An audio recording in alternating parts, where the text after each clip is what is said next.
Este es el curso Cómo actuar frente a desastres de Aprendamos, una oportunidad para superarnos.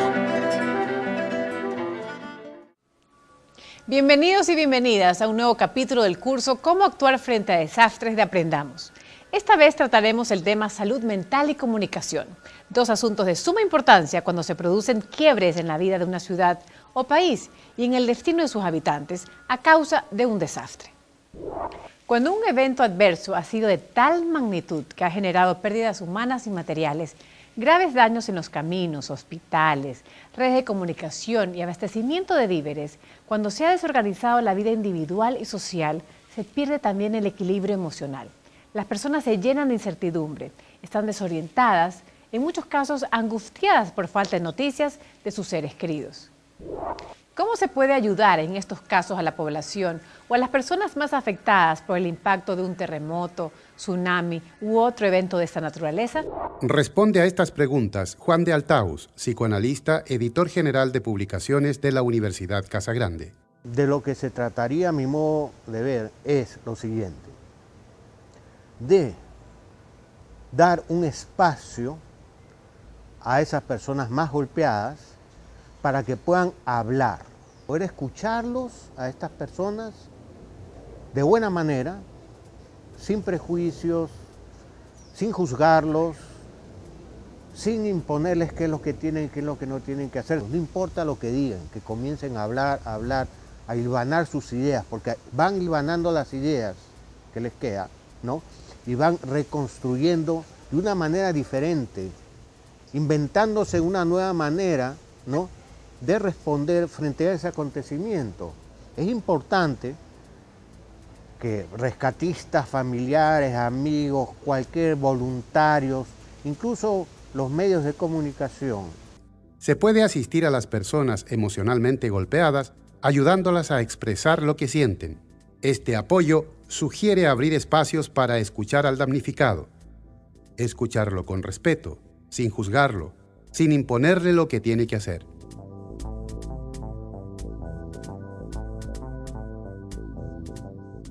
¿Cómo afecta a la salud mental de la población golpeada por un desastre la información sensacionalista? Lo único que uno puede decir es apelar a la responsabilidad de las personas que trabajan en los medios de comunicación, ¿no?, para que hagan las cosas de mejor manera, ¿no?, y no caigan en la venta fácil de las noticias, que vende mucho y que tiene un mercado real. Por ejemplo, en Japón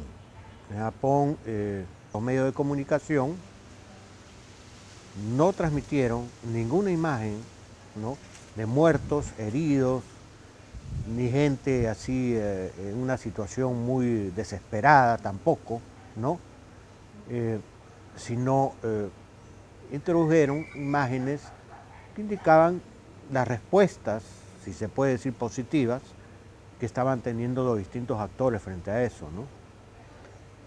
Incluso muchos sectores, por ejemplo, frente a las plantas nucleares, incluso los empresarios respondieron de una manera,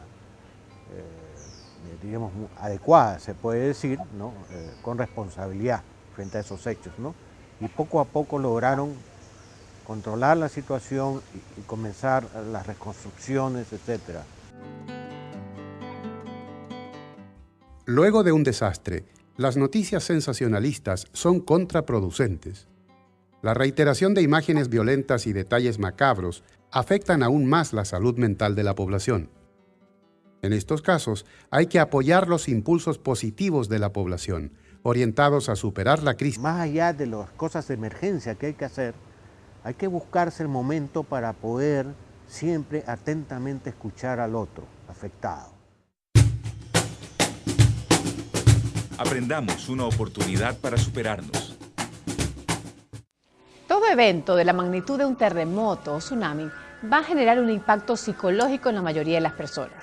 Pero los niños son afectados igual o más que los adultos. ¿Cómo pueden manejar los maestros y maestras el estado emocional de sus alumnos luego de un desastre? ¿Cómo ayudarlos a que recuperen su equilibrio emocional? En este programa, la educadora Marcia Gilbert, rectora de la Universidad Casa Grande, y la psicóloga Malka Goldenberg, de esa misma universidad, nos hablan del trabajo con los niños en la etapa post-desastre. Malka, tú estuviste en Chile en un congreso muy interesante sobre resiliencia. ¿Qué es esto de la resiliencia para los padres, para los maestros? Bueno, cuando uno habla de una situación de desastre y hablamos de una situación de qué es lo que pasa después de ese desastre, uno tiene en la memoria esas experiencias tan duras y tan fuertes que son postraumáticas. Hablamos de la capacidad de los diferentes individuos de poder sobrellevarlo, cómo poder sobrellevarlo. Esa fortaleza que sale desde nuestro interior, esto se llama resiliencia. Esto que nos ha dicho Malka es muy interesante. No se olviden resiliencia, no es cuestión de la palabra, es cuestión de esa capacidad que tenemos de tolerar las situaciones más duras y salir adelante. Y en el caso de una tragedia, por incendio, por tsunami, por terremoto, eso es importante, sobre todo si nosotros pensamos en los niños, si pensamos en una comunidad, porque ellos, igual después de una cuestión traumática como esta, dolorosa, ellos también quedan asustados, quedan ansiosos, se les altera el sueño, se les quitan las ganas de comer, lloran mucho o quieren comer demasiado, están desconcertados. Y una de las cosas más importantes es cómo actúan los adultos. Resiliencia es la capacidad que tenemos de soportar las situaciones más duras y salir adelante. Es deseable desarrollar esta capacidad al interior de la familia y en la comunidad.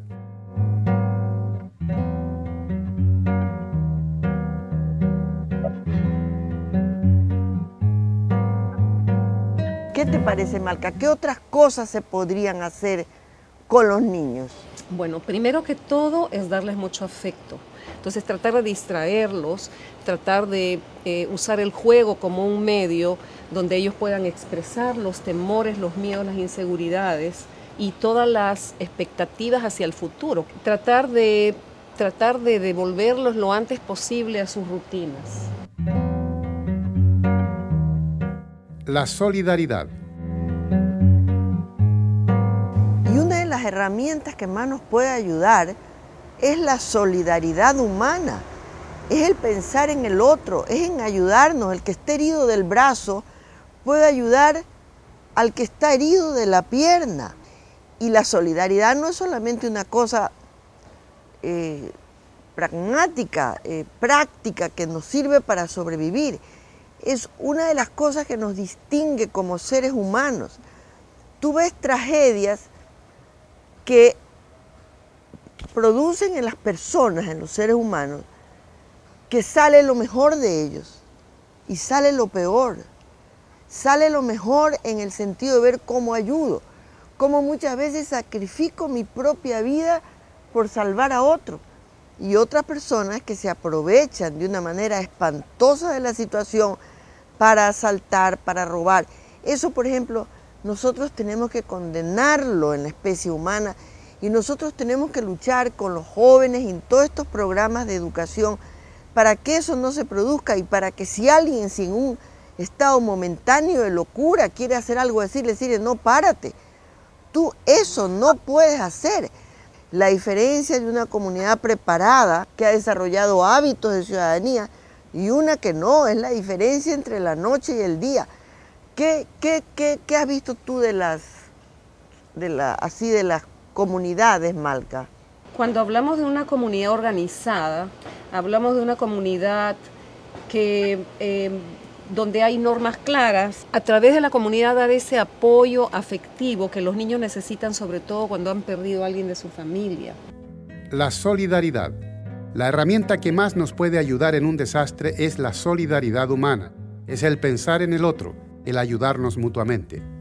En estas circunstancias, una persona sola puede hacer muy poco.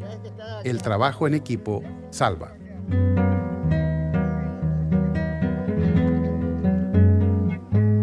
Claro, bueno, mira, tenemos que comenzar por imaginarnos qué es una comunidad. Una comunidad puede ser una familia muy extensa que viven en una casa de campo. Puede ser un barrio marginal, puede ser un edificio de varios departamentos, puede ser tu barrio, ¿ya? Entonces, es importantísimo los recursos de la comunidad. Después de una tragedia de cualquier tipo, va a venir ayuda de afuera, va a venir ayuda de los bomberos, va a venir ayuda de los municipios, va a venir ayuda de defensa civil, pero mientras tanto, ¿qué es lo que nosotros podemos ofrecer?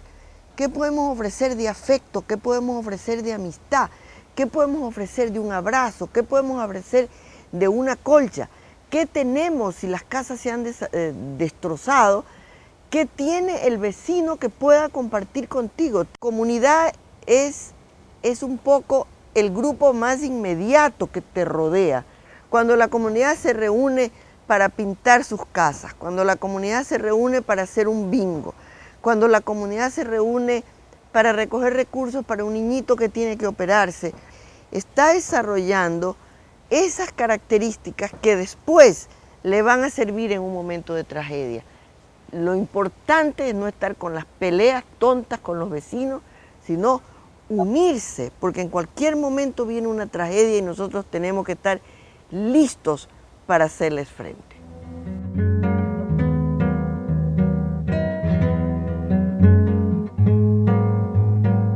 Marcia, ¿cuáles crees tú que son las medidas, serían medidas importantes de tomarse en cuenta para poder prevenir esta situación de desastre en caso de que ocurra? Yo diría primero ensayar, ensayar, ensayar.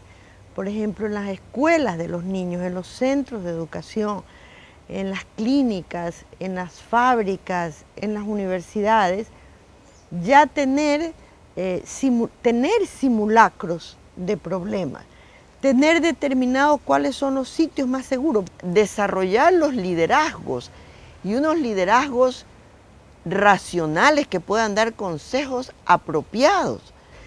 Entonces, lo más importante es estar preparados, arreglar su vivienda. Si ustedes ven que ese palo o ese techo se puede caer, puede matar a usted, a uno de su familia o a alguien de su vecindario. O sea, es prevenir y digamos, desarrollar esa solidaridad, ese deseo de ayudar a los demás.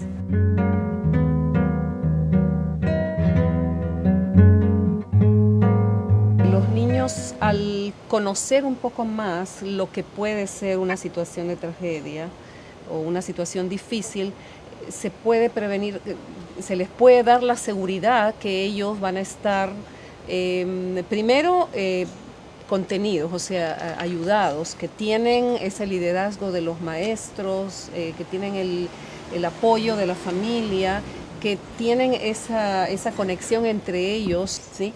Y una cosa importante también es, por ejemplo, tener siempre agua y ciertos alimentos básicos no perecibles dentro de la escuela, sobre todo agua, ¿no? Que es importante que la tengan y que sepan cómo deben de actuar paso a paso, ¿no? Y que tienen ese apoyo de la comunidad educativa. Eso me parece muy importante.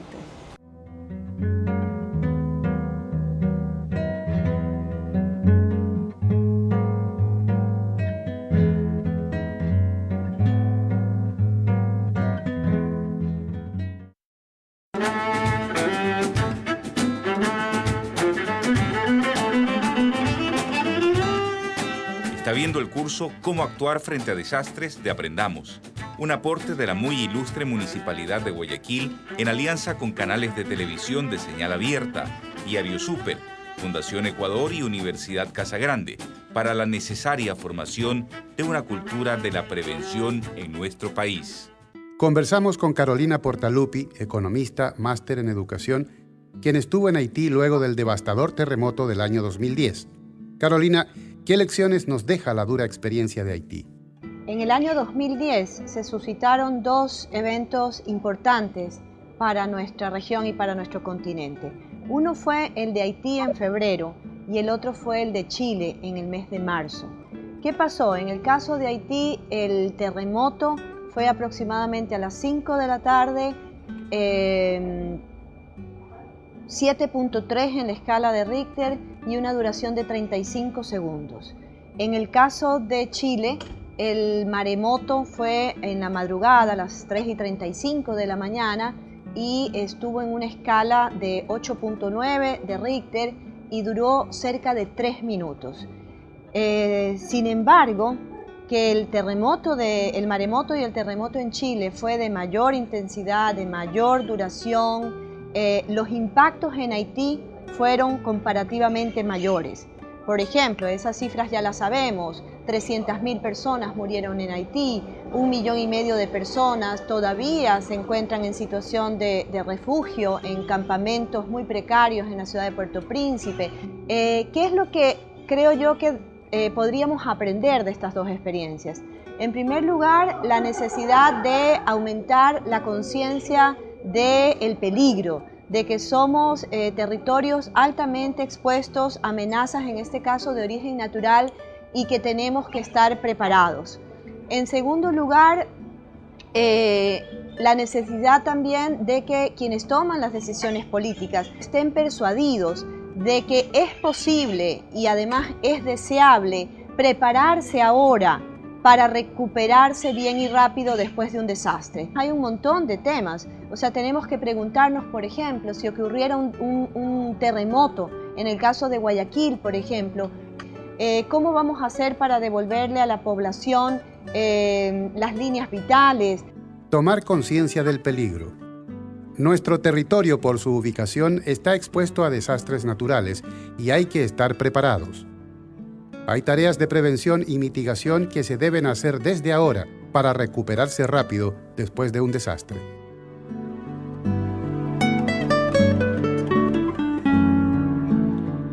¿Qué comprende la autoprotección?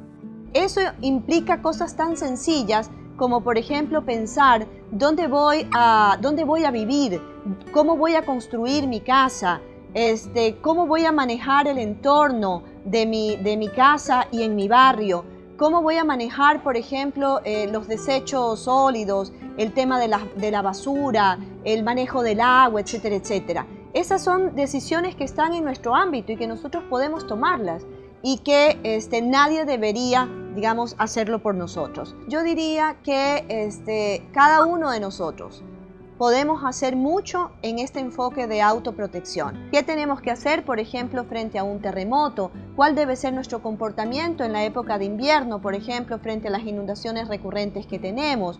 O en algunos lugares también frente a la sequía. Es decir, o en otros, por ejemplo, frente a la amenaza volcánica. Es decir, hay una cantidad importante de cosas que nosotros como ciudadanos, como familias, como comunidad local, no solamente que podemos, sino que tenemos la obligación de hacer, y en este sentido me parece que este curso que ustedes han desarrollado puede contribuir enormemente a que estemos mejor preparados en el nivel local, que es donde ocurren las cosas además, sí, a saber actuar, a tener comportamientos más asertivos, es decir, comportamientos que aumenten nuestra resiliencia. La gestión de riesgos es tarea de las instituciones y de todos nosotros los ciudadanos. Debemos aprender a autoprotegernos, a dar seguridad a la familia, al barrio, a nuestra comunidad. Aprendamos, una oportunidad para superarnos.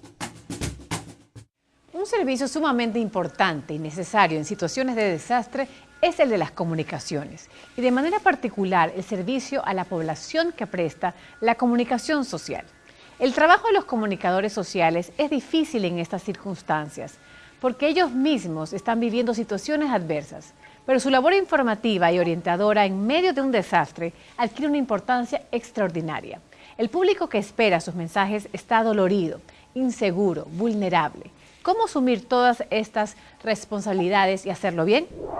Nuestro compañero Arturo Vergara, director de este programa, analiza el tema con Enrique Rojas, decano de la Facultad de Comunicación de la Universidad Casa Grande.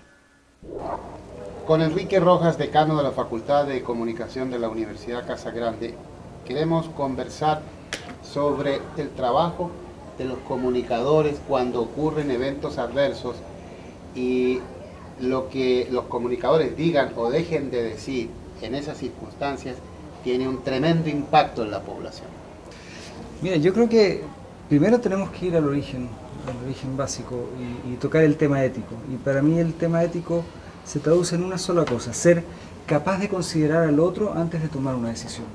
Es decir, en qué contexto yo me voy a comunicar, qué va a pasar con lo que yo voy a hacer. En ese punto clave, tiene que ponerse en el espacio del otro, no en el espacio del canal, no en el espacio del rating, no en el espacio del sensacionalismo, sino que de qué manera yo puedo ayudar a generar coordinaciones para fortalecer a la comunidad, para fortalecer las relaciones entre los seres humanos. Punto 1, mantenerse fiel a los hechos, no inventar cosas, ¿verdad? No dar los rumores por noticia, por verdad, porque eso confunde mucho.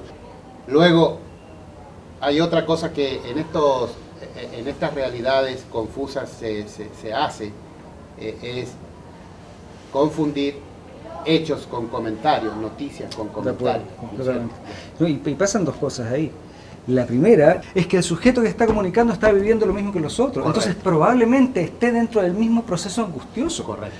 Ahora, lo primero que tiene que hacer el periodista es tomar distancia de sus emociones y poder pensar en que su mensaje va a generar una serie de consecuencias. Y contra eso tiene que poner dos cosas en paralelo. Primero, sacar de su cabeza los mitos urbanos que hay con respecto a cómo actuar, sacar de su cabeza los comentarios que dices tú y todos los rumores que empiezan a aparecer y son una tentación tremenda. Claro. Y ahora, y una cosa mucho más relevante, con los nuevos comunicadores, con los comunicadores jóvenes, que ya no necesariamente necesitan de la plataforma o un medio de comunicación, sino que lo hacen a través de Twitter, a través de Facebook, es mucho más riesgoso. Mantenerse fiel a los hechos, no abultar cifras ni exagerar datos. Comprobar los hechos. Hay que separar los hechos de los comentarios. Recurrir a la otra versión. Consultar a más de una fuente sobre un mismo hecho.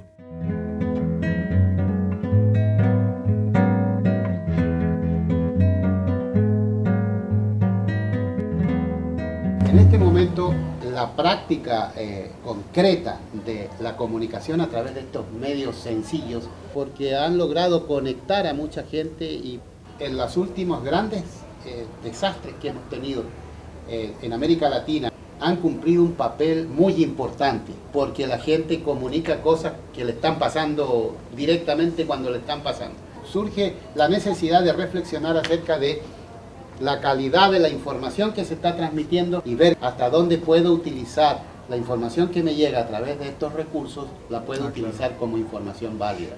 Un escenario es el que dices tú cuando estos medios pasan a ser fuentes de información, que hay que ser muy cuidadoso como en cualquier otro tipo de fuente. Hay que verificar absolutamente, y que en realidad es algo nuevo, es algo que nosotros creo que recién estamos aprendiendo a manejar, y si bien por un lado existe toda la libertad para que uno pueda decir lo que quiera, también me he dado cuenta que la gente en estos medios se cuida.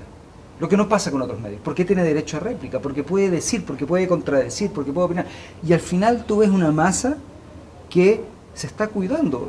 Para mí es paradojal, porque yo tenía la idea de que todos estos medios, en vez de unirnos, lo que estaban haciendo es separarnos cada vez más, individualizando. Pero yo me he dado cuenta ahora que se forma de repente una comunidad sin necesariamente tener que tener una ideología política, donde se desmiente, donde se protege la información y se buscan caminos más responsables que lo que hacen los medios grandes, los medios masivos, que generalmente están de una u otra manera vinculados a algún tipo de poder político.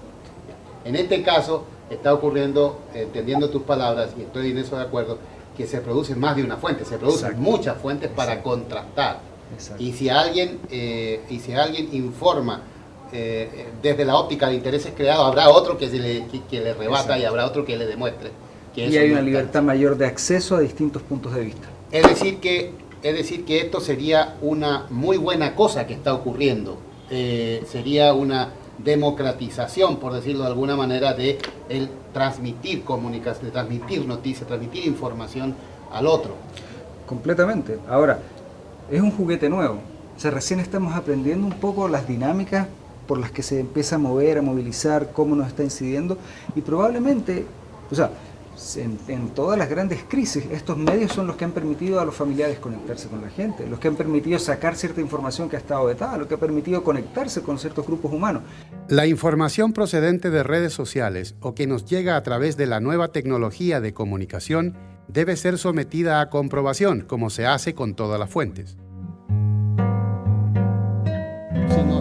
nos mantenemos dentro de estos determinados márgenes, todo lo que aprendimos, de que la información hay que comprobarla, de que uno debe estar seguro de lo que está diciendo, de que hay que tener responsabilidad por lo que se dice, de que hay que apelar a más de una fuente para no parcializarse, de que en realidad esto es un servicio desde el punto de vista, desde posiciones humanistas, porque si uno elige una carrera como la comunicación social, tal vez tiene en el fondo ese deseo de servir positivamente a una sociedad. En el caso de un desastre, esa posibilidad de servir va también en apoyar al pueblo que está, al pueblo que ha sufrido un golpe por un evento adverso, a levantarle el espíritu y no a machacarle el espíritu, a ayudarlo a levantarse. Y creo dos cosas ahí. Uno, y totalmente de acuerdo contigo, que tiene que ver con la parte humanitaria. O sea, en medios donde todo está comercializado, donde el rating es más importante que cualquier otra cosa, donde al comunicador se le premia por el rating que genera, y lo vemos en muchos programas de tinta roja que son amarillistas o que tienen un tinte sensacionalista. El buen periodista es el que sea capaz de tomar distancia y entender lo que le va a pasar al otro con lo que él genere y entender la posición en que está el otro.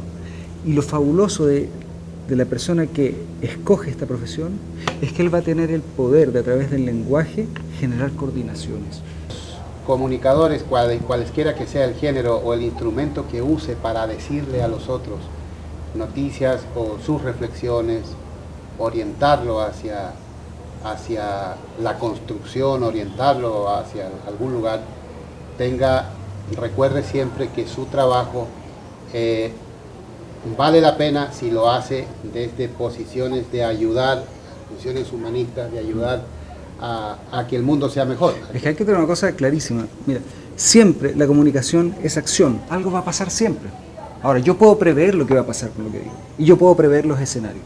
Pero siempre que yo diga algo, algo va a pasar. Ojalá yo utilice eso para coordinar algo positivo y no para dividir. Por esa razón, tal vez tengamos que estar preparados a aplicar siempre criterios profesionales, ser cada vez más profesionales, tal vez sea eso el camino, y ser más profesionales tal vez parte por saber qué estoy haciendo yo aquí y cuál es mi rol. ¿Cuál es mi rol? ¿Cuál es mi rol acá? Ajá, ¿cuál es? Aparte de todos los engaños que yo pueda tener como ser humano frente a ese problema, ¿cuál es mi rol como comunicador y cuál es mi poder como comunicador?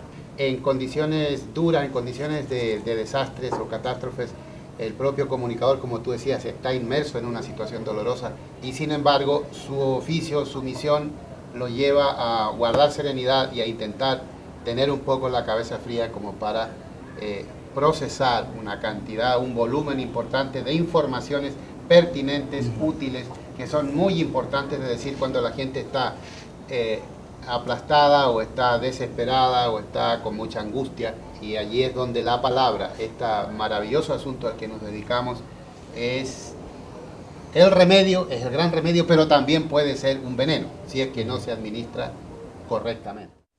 Y esto es todo por hoy. Lean nuevamente el capítulo Salud Mental y Comunicación. Trabajen en las actividades que aparecen al final del capítulo y empiecen a contestar la hoja de evaluación final. Gracias por sintonizarnos. Hasta la próxima. Esto es Aprendamos, una oportunidad para superarnos.